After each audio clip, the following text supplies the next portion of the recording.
அனைத்துலக உயிரோடை தமிழ் வானொலி மற்றும் இலக்கு மின்னிதழ் நேயர்களுக்கு வணக்கம். இது தாயக களம். இன்றைய தாயக களத்தில் நாங்கள் தாயகத்திலிருந்து முரளிதரன் ரத்னசிங்கம் அவர்களை அழைத்து வந்திருக்கின்றோம். இவர் நீண்ட நெடுங்காலமாக ஈழத்தமிழர்களுடைய காணி உரிமைகளுக்காக போராடி வருகின்ற ஒரு செயற்பாட்டாளர்கள். வணக்கம் முரளி. வணக்கம் வணக்கம். வணக்கம் வணக்கம்.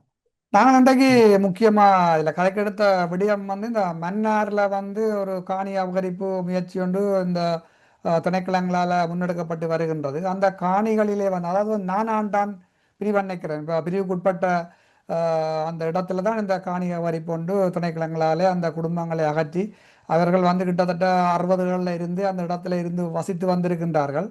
அது பற்றி கொஞ்சம் விளக்கமாக சொல்லுங்க.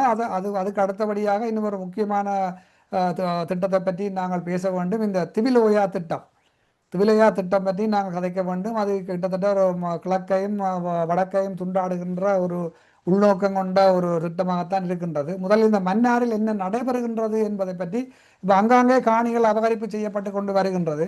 இது நாங்கள் பார்த்தீங்கன்னு சொன்னால் கிட்டத்தட்ட ஒரு திட்டமிட்ட கட்டமைக்கப்பட்ட ஈழத்தமிழர்களுக்காக நடைபெறுகின்ற இனப்படுகொலையின் தொடர்ச்சி தான் இவை என்றுதான் நாங்கள் சொல்ல வேண்டும்.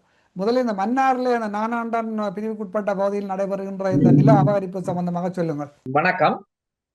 நான் ஈழத்தமிழ் தாயகத்திலிருந்து ரத்னசிங்கம் முரளிதரன், வடமாகாண காணி உரிமைக்கான மக்கள் அமைப்பின் தலைவர் என்ற வகையில மன்னார்ல மன்னார் மாவட்டம் நானாட்டான் பிரதேச பிரிவுல மன்னார், குறிப்பாக மன்னார் 126 MN 126 செட்டியார் கட்டியடம் என்ற கிராமம். அந்த கிராமத்துல 1963ஆம் ஆண்டு ஒரு குடும்பம் ஒரு இடங்களை பிடித்து அவர்கள் குடியிருந்திருக்கிறார்கள். 1963ஆம் ஆண்டு. இன்றைக்கு 63 வருடங்கள் கடந்திருக்கின்றன. ஆனால் உண்மையிலே அந்த காணி வனஜீவ திணைக்களத்துக்கோ வன இலகா பாதுகாப்பு திணைக்களத்துக்கோ ஒதுக்கப்பட்ட காணியாகத்தான் 1954ஆம் ஆண்டு வெளியிடப்பட்ட கெசட்டே இப்ப காட்டுறாரு. அதை காட்டித்தான் அந்த குடும்பத்தை அங்கிருந்து ஒலிம்பி அங்கேயா போய் சொல்லி வருகின்ற 3ஆம் மாசம் 10ஆம் தேதி வரைக்கும் கால அவகாசம் கொடுத்துருக்காரு. அப்ப உண்மையில அது 1954ஆம் ஆண்டு ஒன்று வன ஜீவ திணைக்களத்துக்கோ அல்லது வன இலகா பாதுகாப்பு திணைக்களத்துக்கோ கொடுக்கப்பட்டிருக்கிறதாக சொல்லப்படுது. அது கட்டுக்கரை கொடுத்து கட்டுக்கரை கீழே உள்ள பகுதியில் அந்த இடம், அந்த இடங்களை இந்த எல்லைகளை கட்டுக்கரை என்ற குளத்தின் எல்லையில தான் காட்டப்பட்டிருக்கு. 4 பக்கம் கட்டுக்கரை குளத்தின் வடக்கு பகுதி, குளத்தின் கிழக்கு பகுதி, குளத்து தெற்கு பகுதி, மேற்கு பகுதி எல்லாம் காட்டப்பட்டிருக்குது. அதுக்கு ஒரு 3 ஏக்கர் காணி. உண்மையிலே அது அவர்களுக்கு அந்த வன இலகா பாதுகாப்பு திணைக்களத்துக்கோ இல்ல வன யுஎஸ்ஏ இருந்தால் இவர்கள் இந்த 63 வருஷமாக அந்த குடும்பம் கிட்டத்தட்ட 2 தலைமுறை இருந்ததுன்னு சொல்லுங்க, 3 தலைமுறை ஆயிடுது. ஏற்கனவே இருந்தவர்கள் தன்னுடைய பிள்ளைகளுக்கு அந்த காணியை பிடிச்சு கொடுத்துருக்காரு. இப்ப என்ன பிரச்சனை என்று சொன்னால், 63 வருஷமாக அந்த மக்களுக்குள்ள இருந்து அதுல வாழ்வாதாரங்கள் அல்லது அதுகளில் இந்த காணியை அபிவிருத்தி செய்து ஏதோ ஒரு வகையில வீடுகளை கட்டி பயிர்களை வச்சு செய்திருக்கலாம். அப்ப உண்மையில அது அந்த திணைக்களக்கூடிய காணியா இருந்தாலும் அவர்களை இப்ப உடனடியாக ஒழும்பு சொல்றது ஒரு பொருத்தப்பாடு இல்ல நியாயப்பாடு இல்லாத கதை. என்ன சொன்னால் அவர்களும் எங்க போவது? ஆனால் அவர்கள் இவ்வளவு காலம் அந்த காலம் இருந்திருப்பார்கள். அப்ப இவ்வளவு காலமும் அதை ஒழுப்பாத திணைக்களங்களோ அல்லது அரசாங்கங்களோ இப்போ சொல்றது உண்மையில ஏற்றுக்கொள்ள முடியாது. அப்படியா உண்மையா ஒழுப்பத்தான் வேணுமா? அது காணியா இருந்தா கூட அந்த மக்களுக்கான அடிப்படை தேவைகள், அவர்களுக்கான ஏதோ ஒரு வகையில காணி கொடுத்தே ஆகணும். அவர்கள் இது கிட்டத்தட்ட ஒரு 4-5 ஒரு குடும்பத்தில பிள்ளைகள் சொல்லி குறைஞ்சது 3 பிள்ளை 4 பிள்ளை இருந்தா கூடி அதற்கு பிள்ளைகள் எல்லாம் குடும்பங்களுக்கு குறைஞ்சபட்சம் நாங்கள் பார்க்க போனால் ஒரு 10-15 குடும்பமா இருக்கலாம்.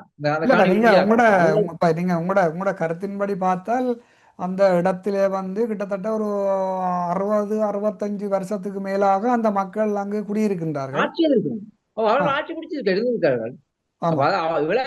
திணைக்களங்கள் எங்க போனானே என்ற கேள்வி. நம்மளானாலும் அமைதியா இருந்து போட்டு இப்ப உண்மையில அவர்கள் எல்லாம் தமிழர்கள் இடங்களை விட்டு அடித்து கலைக்கணும் என்ற ஒரு நிலைப்பாட்டில் தான் இந்த திணைக்களங்களை வைத்து முன்னெடுப்புகளை செய்கின்றார்கள். இந்த அரசாங்கத்தை பொறுத்தவரை ஏற்கனவே இந்த அரசாங்கத்தை தொடர்ச்சியாதான் இன்னும் செய்து கொண்டிருக்கிறது.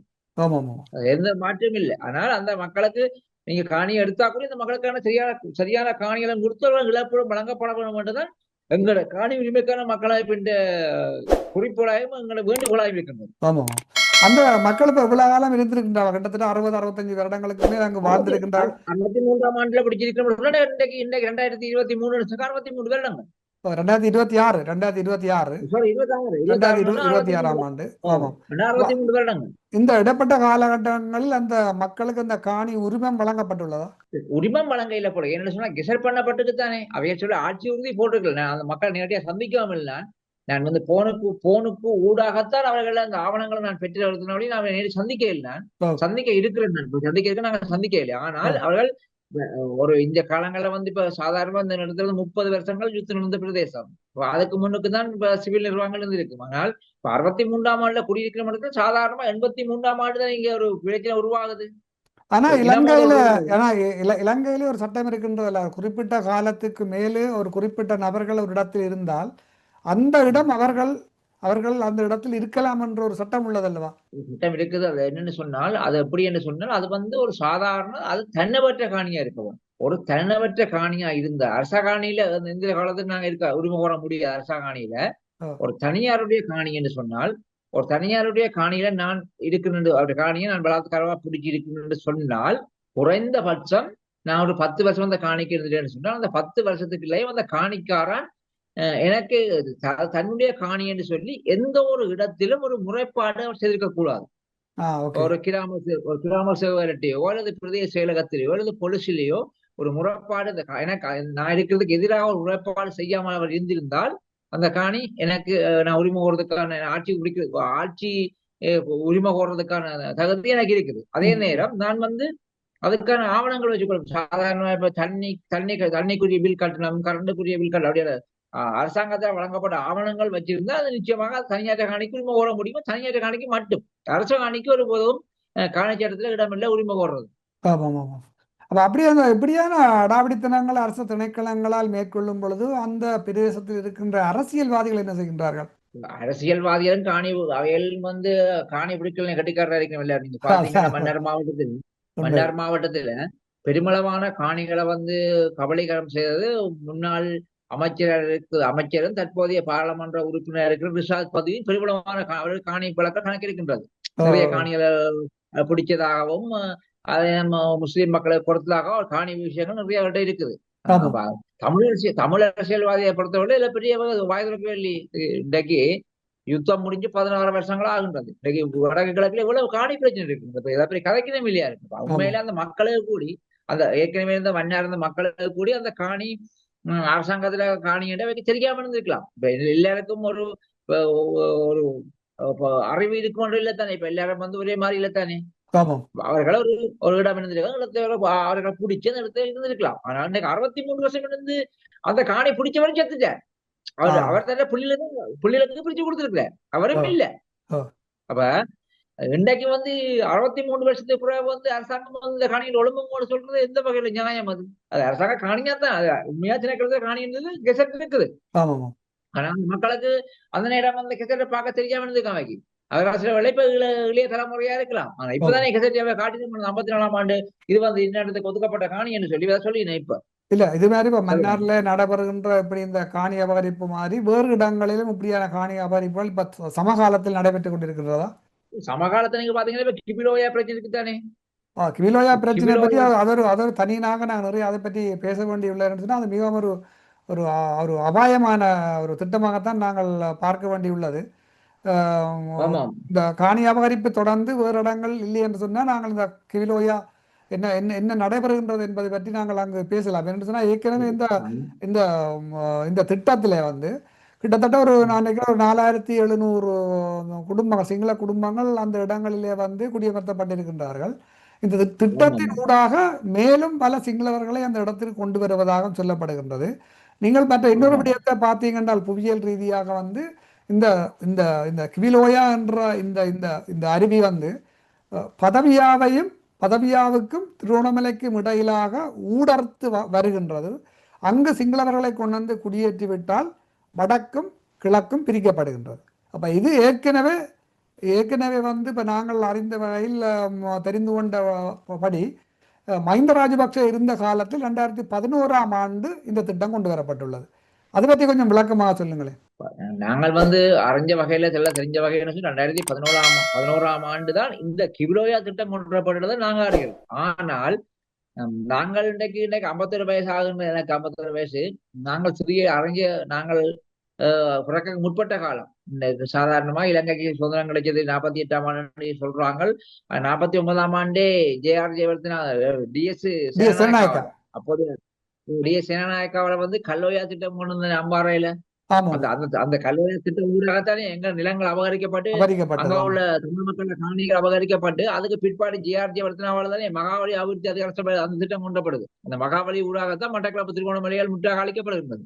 ம். அதே தொடர்ச்சியாகத்தான் அந்த நாங்கள் இப்ப மஹிந்தா வந்து இதுக்கு 2011ஆம் ஆண்டு இந்த அடித்தளத்தை இட்டாலும் நாங்கள் அப்படி பார்க்க முடியாது. நாங்கள் 1949 தான் பார்க்க வேண்டும். ஆனா மகாவலி ஏண்டா, இது மகாவலி அதுல சின்னொரு திருத்தம் ஒன்று நான் நினைக்கின்றேன். வந்து மகாவலி திட்டத்தை முதலில் கொண்டு வந்தவர் வந்து ஸ்ரீமா பண்டாரநாயக்கா இருந்த காலத்தில் தான் இந்த இது நடைபெற்றது. அவர் தான். மகாவலி ஆமாம்.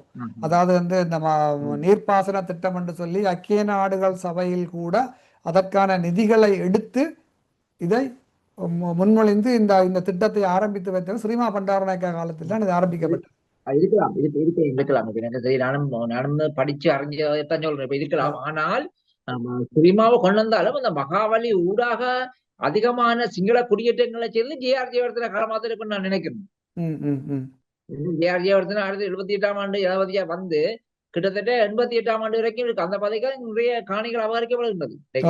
நீங்க ஒரு தரவு கூட வச்சுக்கணும். உங்களுக்கு தெரியும், இன்றைக்கு கிழக்கு மாகாணத்துல வந்து கிட்டத்தட்ட 2024ஆம் ஆண்டு கணக்கின்படி இன்றைக்கு வந்து அம்பாறை மாவட்டத்தில் 2024ஆம் ஆண்டு கணக்கின்படி அம்பாறை மாவட்டத்தில் உள்ள தமிழ் மக்கள் தொகை வந்து 1,25,751 பேர் தான் தமிழ் மக்கள் அம்பாறை மாவட்டத்தில். அம்பாறையில சிங்கள மக்கள் 2,76,583 மக்கள்.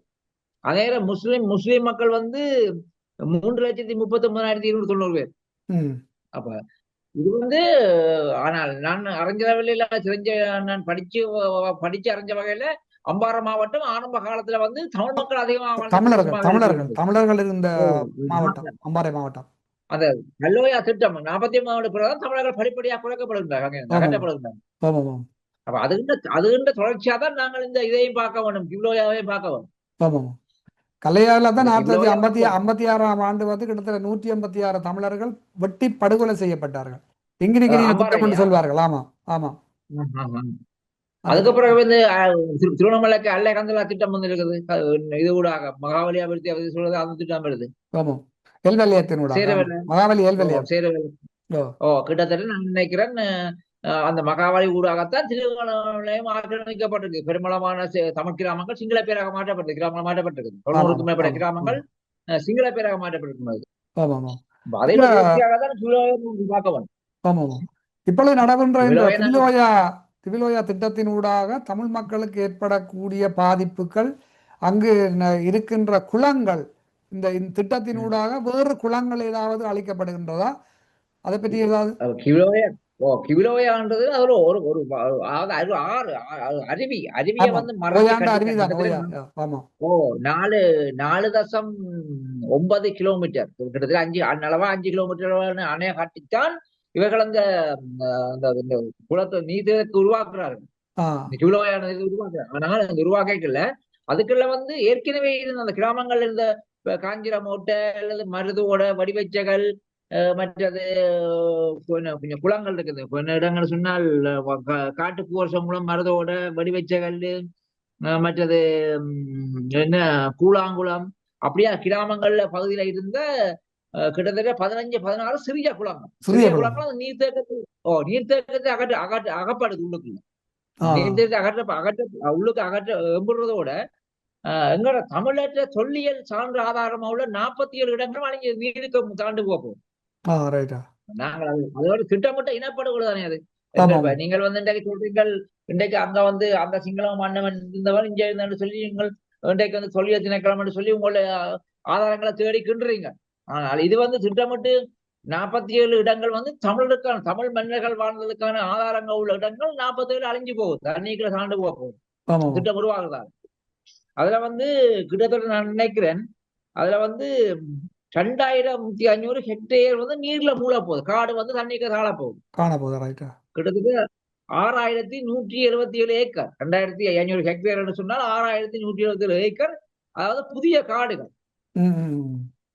காடுகள் வந்து தண்ணிக்கு மூழ்கி போய்க்கல. அதுல உயிரினங்கள் அழிஞ்சு போக போகுது. பல்வகை தாவரங்கள் அழிஞ்சு போக போகுது. மூன்றதுக்குள்ள மக்கள்ல காணிகள் வயலினங்கள் போகுது.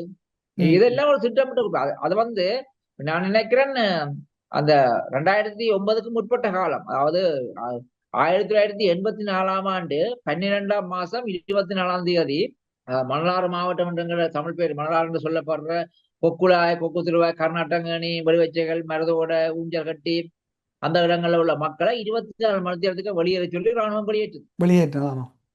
வெளியேற்றி போட்டுத்தான் அங்க சிங்கள மக்களை கொண்டு வந்து அந்த தமிழ் மக்களை காணில சிங்கள மக்களை கொண்டு வந்து குடியேற்றார். ஆமாம். குடியேற்றி அப்ப இந்த மக்களிடம் வந்த முடியும் அந்த சிங்கள மக்களுக்குன்னு சொல்லி 6 கிராமங்களை உருவாக்கி அந்த 6 கிராமங்களுக்கு ஒரு பிரதேச செயலகம் முல்லைத்தீவு மாவட்டத்துல வந்து வெளியோயாண்ட பிரதேச செயலகம் உருவாக்கப்படுது. வெளியோயா. ஆமாம், அந்த ஆமாம். வெளியோயாண்டு பிரதேசம் உருவாக்கி அந்த முல்லைத்தீவு மாவட்டத்துக்கான வெளியோயா பிரதேச முல்லைத்தீவு மாவட்டத்துல இருக்குது. அந்த பிரதேச செயலகத்தை முல்லைத்தீவுல இணைக்காமல் அது அன்றாவது இணைக்கப்பட்டிருந்தது. ம், ம். 2009க்கு பிறகுதான் முல்லைத்தீவுக்கு வருது.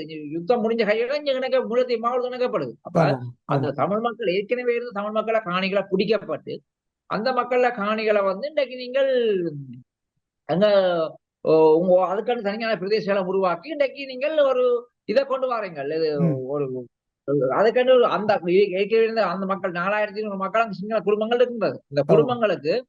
குடும்பங்களோட மேலும் 1700 குடும்பங்களை உள்ளிர்த்து கிட்டத்தட்ட 6000 குடும்பங்களுக்கு தான் இந்த வெளியுறவு திட்டம் உருவாக்கப்படும். நீர் திட்டங்கள் உருவாக்கப்படுது. இது ம். முழுக்க முழுக்க சிங்கள மக்களுக்கான இருக்குது. சிங்கள தமிழ் மக்களுக்கான மக்களுக்காக இதுவே தான். இல்லை. ஆமாம், ஆமாம், இல்ல. ஆமாம். ஆனால் இப்ப நாங்க என்ன சொல்ல வரோம்னு சொன்னால் நீங்கள் அஹ், தமிழ் மக்களை காணியை இப்ப பிடிக்கிறீங்க. தமிழ் மக்களை காணியை விட்டு நீங்கள் ஒவ்வொரு எங்கேயும் குடியிட்டு பிரச்சனை தானே. ஏன் நீங்க தமிழ் மக்கள் காணியை பிடிக்கிறீங்க? ம், ஏற்கனவே ம். 84ஆம் தமிழ் மக்களை காணியை பிடிச்சுத்தான் மண்கண்டி தமிழற்ற மல்லார பிரதேசத்தை வந்து நீங்கள் வெளியே சிங்கள பேரை மாத்துறீங்க. இல்ல அது இன்னொரு முல்லைத்தீவுல இல்ல கிழக்கு இன்னொரு இல்ல இன்னொரு கேள்வி என்னென்றால், இந்த நிலம் பிடிக்கிறது, இந்த குடியேற்றம், இந்த மகாவலி கங்கை திட்டம், இந்த கிபிலோயா திட்டம், இதுகள் எல்லாம் வந்து வடக்கு நோக்கித்தான் வந்து கொண்டிருக்கின்றது. இப்படியான திட்டங்கள் தெற்கில் நடைபெறுகின்றதா? தெற்கில் நடக்காத இப்படியான பக்கம் திட்டங்கள். இல்ல இல்ல இப்படி இல்ல இப்படி இல்ல. இப்ப நீங்கள் பாத்தீங்கன்னா காணி நில அபகரிப்புகள் எங்க இருக்குன்னு சொன்னால் கிட்டத்தட்ட தமிழர் தாயகமான வடக்கு கிழக்கு இருக்கு. அம்பாறை முதல் கொண்டு அம்பாறை, மட்டக்களப்பு, திருகோணமலை, முல்லைத்தீவு, வவுனியா, மன்னார், கிளிநொச்சி, யாழ்ப்பாணம் போன்ற பிரதேசங்கள் தமிழர் பிரதேசத்துல இதுக்கு அதிகமா இருக்கு. என்னன்னு சொன்னால் அவர்கள் இலக்கு வந்து சட்ட ரீதியாக வந்து இப்ப திணைக்களங்கள போர்வையில சட்ட ரீதியாக வந்து காணிகளை ஆக்கிரமிச்சு வடக்குக்கும் கிழக்குக்குமான தொடர்பை துண்டிக்கிறது. தொடர்பை ஏற்கனவே துண்டிக்கிறது துண்டிக்கிறதா? ஏற்கனவே இணைஞ்சிருந்த வடக்கு கிழக்க நீதிமன்றத்துல வழக்கு போட்டு இந்த இது இன்றைக்கு இருக்கிற ஜேபி அரசாங்கம், இன்றைக்கு என்பிபி மூத்த இருக்கிற ஜேபி அரசாங்கம் தான் அன்றைக்கு பிடிச்சது. ஆமாம், ஆமாம். இல்ல அந்த நேரமே இல்ல அந்த அவ அந்த அந்த நேரம் நாங்கள் சிறுவர்களாக இருந்த காலத்திலேயே இந்த பதவியா திட்டம் வந்து வடக்கு கிழக்க பிரிக்கிற நோக்கத்தோட தான் ஆரம்பிக்கப்பட்டது. பல உண்மையா பல எனக்கு தடவைகள் நீங்க பார்த்தீங்கன்னு சொன்னால் பல தடவைகள் இந்த தென்னமரவடி பிரதேசத்தில் இருக்கிற மக்கள் வந்து அடித்து கலைக்கப்பட்டார்கள், படுகொலை செய்யப்பட்டார்கள். அதனுடைய உள்நோக்கம் பதவியா திட்டத்தை அப்படியே ஊடறுத்து தென்னமரவடி ஊடாக இந்து மகாசமுத்திரத்தில் வந்து சிங்களத்தை அப்படியே தொடர்பு ஏற்படுத்தி வடக்கையும் கிழக்கையும் துண்டாடுவதுதான். பிரிச்சு அதாவது ஆ, நில ஒரு தொடர் ரீதியா நில நிலப்பரப்பாக ரீதியாக இருக்கக்கூடாது என்பதற்காக. நில ரீதியாக சொல்லிருக்க கூடாது இலக்கு. ஆமாம், அந்த வகையில தான் கிபிலோயா திட்டமும் வருது. ஆமாம், ஏற்கனவே முல்லைத்தீவின் கிழக்கு பக்கம் வந்து சிங்களமயம் ஆயிட்டுது, வெளியோயா ஆயிட்டுது. ஆமாம். இன்றைக்கு அது வெளியோயா, இது கிபிலோயா. அப்ப கிவிலோயா. கிபிலோயா வந்து பவனியாண்ட வடக்கு பக்கம், பவனியாண்ட வடக்கு பக்கமும் நெடுங்கணின்னு கிழக்கு பக்கம், கிழக்கு நெடுங்கணி பக்கம். பிரதேச கிழக்கு பக்கம் தான் இந்த கிபிலோயா வருது. அப்புறம் இந்த இதே வந்து ஒரு ஜாயிண்ட் ஆக்கி சிங்கள குடியரங்களை உருவாக்கி விட்டால் வடக்குக்கும் கிழக்குக்கும் நிலத்தொடர்பு இல்லை, இல்லாம போயிருமோ? ஆமாம், துண்டிக்கப்படுது. ஆமாம், அதுதான் இழக்க வேண்டும். ஆமாம். அவையின் திட்டமே அதுதான். ஆனா இந்த திட்டம் வந்து மஹிந்த ராஜபக்ச காலத்தில் 2011ஆம் ஆண்டு இந்த திட்டத்துக்கான அடிக்கோல் அடித்தளம் விட்டுள்ளார்கள். போடப்பட்டது. ஆனா இப்பொழுது இந்த என்பிபி கேபினெட்லேயே தான் வந்து இது வந்து அப்ரூவ் பண்ணப்பட்டு இந்த ப்ராஜெக்ட் வந்து தொடங்கி இருக்கிறேன் இல்லையா? நிதி ஒதுக்கப்பட்டிருக்கோம்.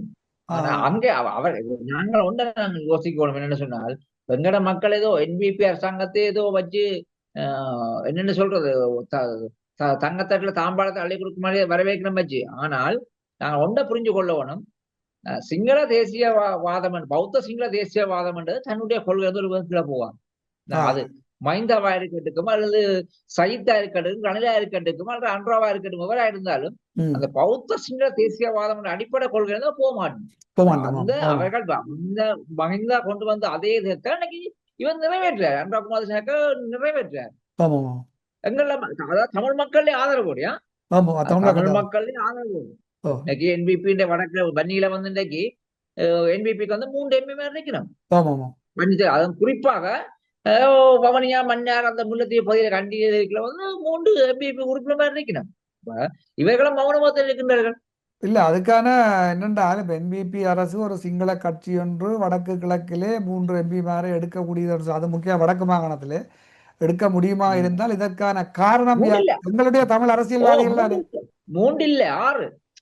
வன்னியில 3, யாழ்ப்பாணத்துல 3, யாழ்ப்பாணத்துல 6. 3 வடக்கில் அதான் 3 6. அப்ப அதுக்கு அடிப்படை காரணம் எங்கட தமிழ் தேசியவாதிகள். இன்றைக்கு நான் என்ன தமிழ் தேசியவாதிகள் வாய்க்கு வாயிலும் தமிழ் தேசியம் பேசின மொழிய அந்த செயற்பாடு எங்கட இல்லை, மக்கள் செயற்பாடு இன்றைக்கு இல்லை, ஒற்றுமை இல்லை.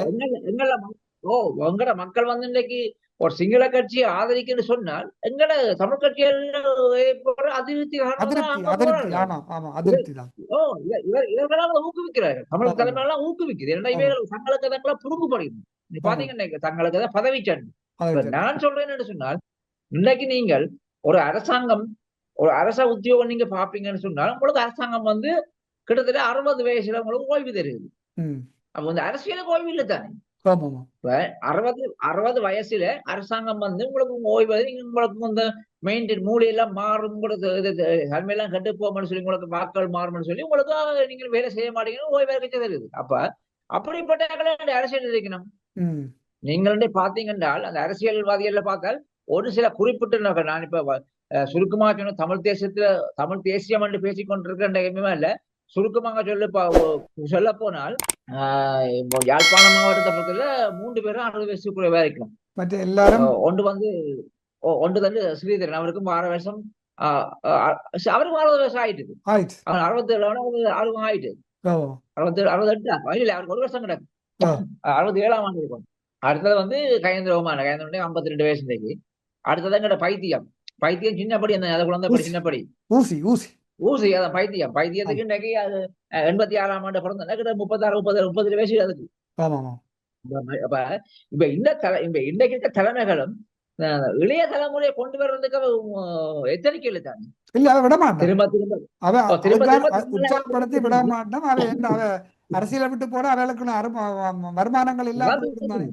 நாங்கள் இப்ப நான் சொல்றேன் என்றால் உடனடியாக நாங்கள் எங்க தமிழ் தலைமைகளுக்கு எதிராகத்தான் எங்களை மக்களே போராட வேண்டிய தேவை போராட ஏற்படும். வேண்டிய தேவை இருக்கு. ஆமா சரியா ஏன்னு சொன்னீங்க. சொன்னால் நீங்க ஆமா 60 வயசுக்கு மேற்பட்ட நீங்க தேர்தல் கேட்கக்கூடாது. நீங்க கட்சி நடத்துங்க, கட்சியின் ஆமா தலைவராக செயலாளரும் வார பிள்ளைகளை வச்சு நடத்துங்க, இளைய தலைமுறை வச்சு முன்னே கொண்டு வாங்க. நீங்க ஆமா இன்றைக்கு சாதாரணமா 35 40 வயசுக்கு உட்பட்ட பிள்ளைகள் எவ்வளவு பேர் இன்றைக்கு வந்து எவ்வளவோ பெரிய சட்ட வல்லுநர்கள் இருக்காங்க, ஆமா சட்டத்தரணிகள் இருக்காங்க, சட்டத்தரணிகள் ஆமா இருக்காங்க. ஆமா விடுதலை போராட்டத்தை பொறுத்தல, விடுதலை போராட்டம் என்று சொல்லிக்கல, விடுதலை போராட்டம் எல்லாரும் படிச்சவன் இல்ல தானே. ஒரு கிட்டத்தட்ட ஒரு 30 வருஷம் ஒரு நாட்டை வந்து ஒரு பகுதியை நிர்வகிச்சுட்டாங்க அரசாங்கமா. ஆமா அப்ப அவைகளால ஏன் செய்ய முடியாது? உங்களால் மட்டும்தான் பார்லிமெண்ட் போக முடியுமா? ஏன் அவைகளை கொண்டு வரதுக்கே நீங்க எத்தனைக்கிறீங்க? அப்ப இதுகள்லாம் இந்த அடிப்படை மக்களுக்கான இவைகள் தங்களோட சுகபோக வாழ்க்கைக்காக வாய்க்கு வாய் தமிழ் தேசியத்தை பேசிக்கொண்டு தமிழ் தேசியத்தை கருவறுக்கணும். உண்மைதான். தமிழ் தலைவர் கருமறுக்கணும்னு சொல்லுவாங்க. எந்த பாசையால் சொல்ல வந்தா இவர்கள் தமிழ் தேசியத்தை கருவறுக்கணும்.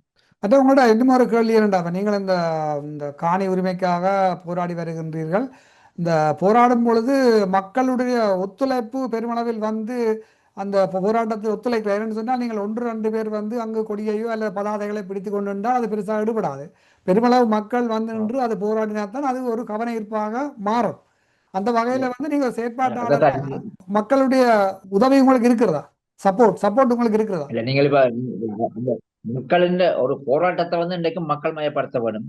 அந்த மக்கள் மயப்படுத்துறதுக்கு இன்றைக்கு நான் சொல்றேன், தமிழ் வாய்க்கு வாய் தமிழ் தேசியம் பேச விட மாட்டோம். இப்ப உங்களுக்கு தெரியும், அண்மையில அடைஞ்சிருப்பீங்க, வவுனியா வடக்குல வந்து இந்த கியூலோயாக்கு எதிராக ஒரு போராட்டம் உருவாக்கப்பட்டது. அந்த போராட்டம் ஏற்கனவே கூறப்பட்டு பல கட்சிகளின் கூட்டாகத்தான் அந்த போராட்டம் செய்யறதாக செய்யப்பட்டதாக எல்லா பத்திரிகை ஊடக அறிவித்தல் விட்டு தான் நாங்க எல்லாம் போனாங்க அந்த இடத்துல. ஆனால் போராட்டம் முடிய எப்படி காட்டப்பட்டது? தமிழரசு கட்சியின் அழைப்பு ஏற்று போராட்டம் வந்த அனைவருக்கும் நன்றி. இதுதான் பிள்ளை. இதுதான் அந்த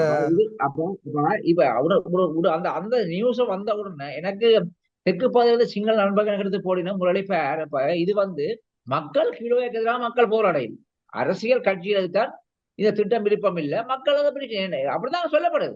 கட்சி தானே போராடுது. இல்ல இது மக்களுக்கு என்னன்னா மக்களுக்கு தெளிவுபடுத்தப்படவில்லை. மக்கள் இந்த பிரச்சனையை ஒரு அரசியலாக பாவிக்கின்றார்கள். மற்ற கட்சிகளை ஏமாற்றி தாங்கள் தான் செய்தோம். இது அரசியல் பிரச்சனை இல்லையா? இல்ல, இது கட்டாயம் அரசியல் பிரச்சனை. இந்த பிரச்சனை அரசியல் கட்சி அரசியல், தங்களுடைய கட்சி அரசியலுக்கு தனிநபர் கட்சிக்கான தங்களை முன்னோக்கி கொண்டு வர அரசியல், தங்கள வீழ்த்தப்பட்ட தங்களோட செல்வாக்கை முன்னோக்கி கொண்டு வர அரசியல் நடத்தப்பட்டது. இதுல இன்னொரு இப்படியான செயற்பாடுகள் இன்னொரு விடயத்தையும் பார்க்கலாம். அடுத்த முறை கூட்டாக எல்லா கட்சிகளும் நாங்கள் ஒரு போராட்டம் நடத்துவோம் பாருங்கொண்டால் இப்படி ஏமாற்றப்பட்ட அடுத்த கட்சிகள் அடுத்த முறை ஒன்று சேர மாட்டார்கள். திட்டமிட்டு ஒற்றுமையை குலைக்கின்ற ஒரு சில அரசியல்வாதிகளுடைய திட்டம் இது. என்னென்றால் உண்மையில உங்களுக்கு தெரியும், இப்ப சாதாரணமாக கையெட்டி போராட்டம் இன்றைக்கு 36 மாசங்களை கடந்து நடக்குது. ஆனா அந்த பொழுதும் விமர்சனம் வைக்கணும்னு சொன்னால் ஒரு குறிப்பிட்ட 10 பேர் தான் கொடியை காட்டினம் இன்னைக்கு நம்ம கட்சின்னு சொல்லப்படுது. ஆனால் அவர்கள் அந்த 10 பேர்களால் தக்க வைக்கப்பட்ட போராட்டம் இன்றைக்கு மக்கள் மயப்படுத்தப்பட்டது. போராட்டம் இந்த போராட்டம் மக்கள் மயப்படுத்தப்படும். அது மாதிரி இந்த போராட்டம் கிபிலோயா போராட்டம் மக்கள் மயப்படுத்தப்பட்டிருக்கணும். ஆனா மக்களுக்கு ஒரு குறுகிய காலத்துல அந்த போராட்டத்தை ஒரு வேகப்படுத்தி செய்தவர். இன்றைக்கு இந்த போராட்டத்துல கிபிலோயா போராட்டத்துக்கு காட்டப்பட்ட அவர்கள் என்ன சொல்றது, போராட்டத்தை முன்னெடுக்கிறது ஆர்வம், போராட்டம் செய்யறது ஆர்வம். இன்றைக்கு கொண்டு வரப்பட்ட புதிய பயங்கரவாத மாநிலங்களுக்கான சட்டவிரோதனை PSDA, அந்த PSDA சட்டத்துக்கு இந்த கரசனை இல்ல. இந்த போராட்டத்துக்கு காட்டப்பட்ட கரசனை அரசியல் கட்சி யாருமே இந்த சட்டங்களுக்கு பற்றி மக்களுக்கு சொல்லினே இல்லை. நல்லது முதலாளி, நாங்கள் நிறைவு செய்கின்ற நேரத்தை நெருங்கிவிட்டோம். இன்று உங்கள் நேரத்தை ஒதுக்கி எங்களுடன் இணைந்து இந்த கிபிலோயா திட்டமும் மற்றது மன்னாரில் நடைபெறுகின்ற இந்த காணி அபகரிப்பு சம்பந்தப்பட்ட விடயங்களை எங்கள் மக்களுக்கு நீங்கள் தெளிவுபடுத்துகிறீர்கள். அந்த வகையிலே நாங்கள் உங்களுக்கு நன்றிகளை தெரிவித்துக் கொள்கின்றோம். நன்றி, வணக்கம். எமது பார்வையாளர்களுக்கு வணக்கம். மக்களின் குரலாய் ஓங்கி ஒலிக்கும் இலக்கு மின்னிதழ் மற்றும் உயிரோடை தமிழ் வானொலி ஆகிய இவ்விரு ஊடகங்களும் உங்களைப் போன்ற எமது நேயர்கள் நண்பர்களின் ஆதரவிலேயே இயங்கி வருகின்றன. மிக குறைந்த வளங்களுடன் பல இடர்கள் மற்றும் தடைகளை தாண்டி பயணிக்கும் எமது ஊடகங்களின் பணிகள் மேலும் வளர உங்களால் முடிந்த நிதியுதவியை வழங்கி இன்னும் காத்திரமான செயற்பாடுகளை முன்னெடுக்க உதவுமாறு மிகவும் பணிவன்புடன் வேண்டி நிற்கின்றோம். உங்கள் பங்களிப்பு உங்களின் உரிமை குரலாய் ஓங்கி ஒலிக்கும். நன்றி.